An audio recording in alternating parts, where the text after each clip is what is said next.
বিমান বাংলাদেশ এয়ারলাইন্সের বহর সম্প্রসারণে নতুন ধাপের দিকে এগোচ্ছে রাষ্ট্রীয় পতাকাবাহী সংস্থা। চলতি মাসে সংস্থার সঙ্গে মার্কিন উড়োজাহাজ নির্মাতা প্রতিষ্ঠান বোয়িংয়ের মধ্যে চুক্তি সই হওয়ার প্রক্রিয়া শুরু হচ্ছে। বিমানের সূত্রের খবর, বোয়িংয়ের প্রথম উড়োজাহাজ বাংলাদেশকে ডেলিভারির সময়সূচি নির্ধারণ করা হয়েছে। বাকি উড়োজাহাজগুলো 2035 সালের নভেম্বরের মধ্যে পর্যায়ক্রমে সরবরাহ করা হবে। সম্প্রতি বিমানের পরিচালনা পর্ষদ বোয়িংয়ের 14টি নতুন উড়োজাহাজ কেনার নীতিগত অনুমোদন দিয়েছে।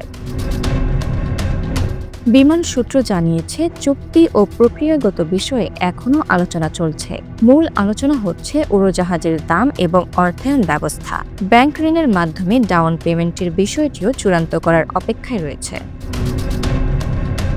নতুন চুক্তি অনুযায়ী বিমানের বহরে যোগ হবে 2টি বোয়িং 787-9, 8টি বোয়িং 787-10 এবং 4টি বোয়িং 737-8। এই নতুন বিমানগুলো দূরপাল্লার রুটে ব্যবহৃত হবে এবং দীর্ঘ দূরত্বের ফ্লাইট পরিচালনায় সহায়ক হবে।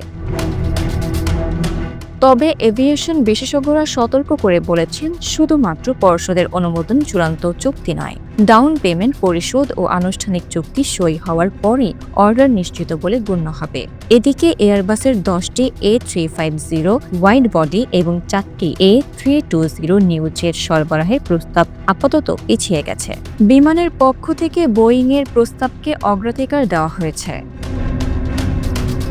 বিশেষজ্ঞরা বলেন, বড় উড়োজাহাজ চালানো সব রুটে লাভজনক নয়। ছোট ও মাঝারি রুটে ন্যারো বডি উড়োজাহাজ যেমন A320 বা বোয়িং 737 বেশি কার্যকর।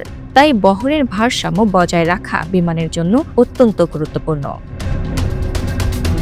বোয়িং কেনার সিদ্ধান্তে ভূ-রাজনৈতিক প্রভাবও রয়েছে। ওয়াশিংটনের সঙ্গে বাণিজ্য আলোচনার অংশ হিসেবে বাংলাদেশ 25টি বোয়িং উড়োজাহাজ কেনার প্রতিশ্রুতি দিয়েছিল। অন্যদিকে এয়ারবাসের বাজার সম্প্রসারণে ইউরোপীয় কূটনীতিকরা আগ্রহ দেখাচ্ছেন।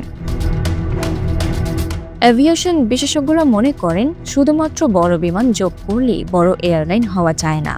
ফ্লাইট সংখ্যা বৃদ্ধি, বাজারে উপস্থিতি বজায় রাখা এবং রুটগুলোর কার্যকর ব্যবহারই মূল কৌশল। বোয়িংয়ের নতুন বিমানগুলো যোগ হলে বিমানের দূরপাল্লার ফ্লাইটে আধুনিকরণ হবে। তবে বহরের ভারসাম্য এবং আর্থিক পরিকল্পনার দিকে বিশেষ নজর রাখতে হবে। বোয়িং চুক্তি বাস্তবায়ন হওয়া পর্যন্ত প্রতিটি ধাপে সতর্কতা জরুরি। Bangla affairs news desk.